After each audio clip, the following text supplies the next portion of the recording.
এখন যে গল্পটা বলবো এই গল্পটা হচ্ছে আজিমপুরের।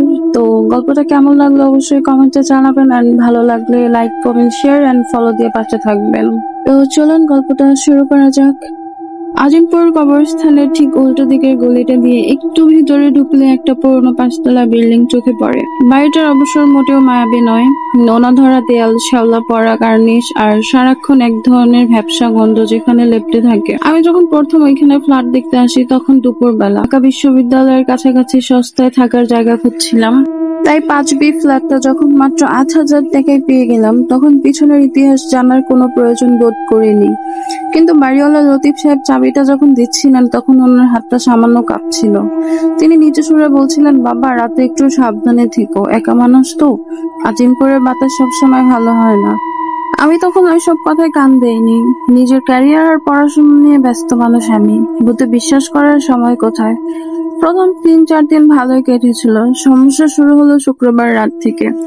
আজিমপুর এলাকায় রাত বাড়লে একটা অদ্ভুত নীরবতা নেমে আসে। রাত তখন প্রায় 2:30 হবে, আমি ল্যাপটপে কাজ করছি। হঠাৎ মনে হলো পাশের রুম থেকে কেউ ফুঁপিয়ে ফুঁপিয়ে কান্না করছে। একদম ছোট বাচ্চার কান্নার শব্দ। আমি ভাবলাম হয়তো পাশের ফ্ল্যাটের কোনো বাচ্চা হবে। কিন্তু পাশের ফ্ল্যাটটা তো খালি, আর বাক সিটে থাকেন এক বৃদ্ধ দম্পতি। পরের দিন সকালে কৌতূহলবশত নিচের সিকিউরিটি গার্ডকে জিজ্ঞেস করলাম, আচ্ছা মামা, এই বিল্ডিং এ কি কোনো ছোট বাচ্চা আছে? তিনি বললেন, কেন? আমি বললাম, রাতে খুব কান্নার শব্দ পাই।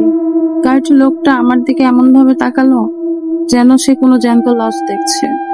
কাব্য গলায় বলল, না তো মামা, আপনি হয়তো মনের ভুলে শুনেছেন।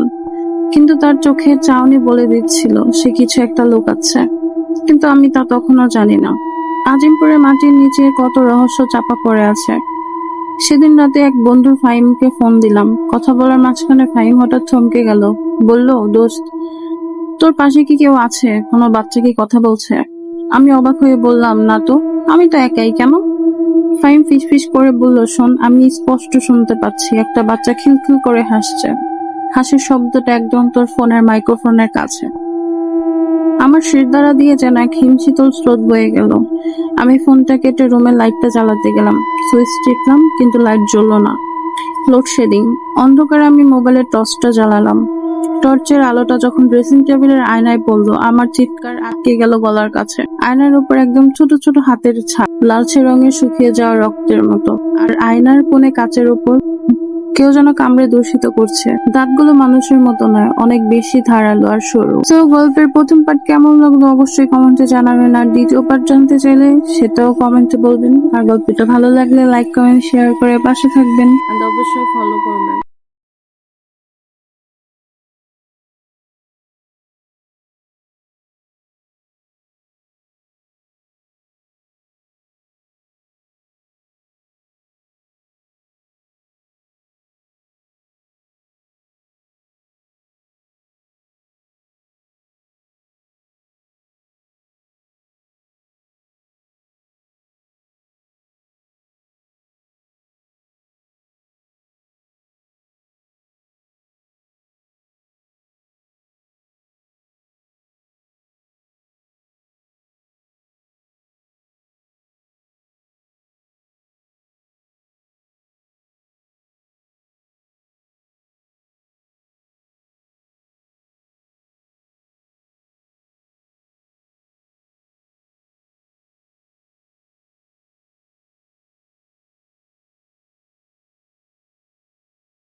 খাটের নিচ থেকে একটা বিভীষিকাময় মুখ উকি দিচ্ছে, বাচ্চা মানুষের মুখ, কিন্তু তার চামড়া পচে নীল হয়ে গেছে। ঘর্ত হয়ে যাওয়া চোখ দুটো দিয়ে আগুনের মতো লাল আলো ঠিকরে বের হচ্ছে। তার ঠোঁট নেই, মাড়ি বের করা, বড় বড় পচে যাওয়া দাঁত। সে তার লম্বা নখগুলো দিয়ে আমার পা আঁকড়ে ধরেছে। তার শরীর থেকে একটা পচা মাংসের গন্ধ বের হচ্ছে। সে ফিসফিস করে বলল, কোথায় যাবি? আম্মা তো নাই। আমাকে এখন কে খাওয়াবে? তুই আমাকে মাংস দিবি। আমি লাথি দিয়ে তার হাত ছাড়ানোর চেষ্টা করলাম, কিন্তু বাচ্চার মতো দেখতে হলেও তার শক্তি ছিল অমানসিক। সে আমার গায়ের উপর ঝাঁপিয়ে পড়ল। তার ধারালো নখ আমার কাঁধের চামড়া চিরে দিচ্ছে। আমি কোনো মতে ড্রয়ার থেকে একটা বড় কাঁচি বের করে অন্ধের মতো চালাতে লাগলাম। একটা অমানবিক চিৎকার দিয়ে সে পিছিয়ে গেল। আমি সেই অন্ধকারে দরজা খুলে সিঁড়ি দিয়ে নামতে লাগলাম।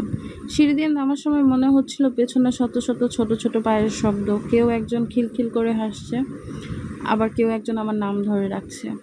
আমি যখন নিচে গেটে পৌঁছালাম তখন দেখলাম সিকিউরিটি গার্ড তখন তার ঘরে নেই।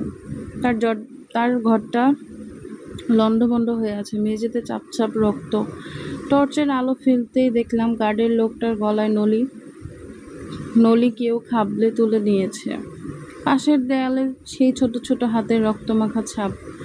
আমি আর পেছনে তাকাইনি। সেই বৃষ্টি রাতে আজিমপুর কবরস্থানের দেয়াল ঘেঁষে দৌড়াতে দৌড়াতে মেন রোডে চলে এলাম।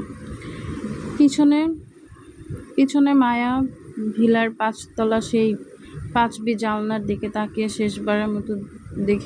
শেষবারের মতো যা দেখেছিলাম তা দেখার জন্য আমি প্রস্তুত ছিলাম না। জানালার কাচের ওই পাশে সেই বিভীষিকাময় বাচ্চাটা দাঁড়িয়ে আছে। তার হাত দিয়ে জানলার কাচ চুয়ে চুয়ে রক্ত পড়ছে। সে আমার দিকে তাকিয়ে হাত নাড়ছে যেন আমি আবার দেখা দেই। আজ ঘটনার 2 মাস পার হয়ে গেছে। আমি এখন ঢাকার অন্য প্রান্তে থাকি। কিন্তু আমার বিভীষিকা শেষ হয়নি। প্রতি রাতে ঘুমানোর সময় আমি শুনতে পাই আমার জানলার বাইরে কেউ নখ দিয়ে আঁচড়াচ্ছে। মাঝে মাঝে আমার মোবাইলে আননোন নাম্বার থেকে কল আসে। ওপাশ থেকে শুধু একটা শিশুর খিলখিল হাসির শব্দ শোনা যায়। ডাক্তাররা বলছেন ট্রমা, কিন্তু আমি জানি সত্যটা কি। যারা আজিমপুরের আশেপাশে যান তারা সাবধান থাকবেন, বিশেষ করে রাত্রে। যদি কোনো শিশুর কান্নার শব্দ পান, ভুলেও পিছনে তাকাবেন না। তো গল্পটা কেমন লাগলো অবশ্যই কমেন্ট করে জানাবেন। আর যদি গল্পটা ভালো লাগে, লাইক, কমেন্ট অ্যান্ড শেয়ার করে পাশে থাকবেন। ধন্যবাদ।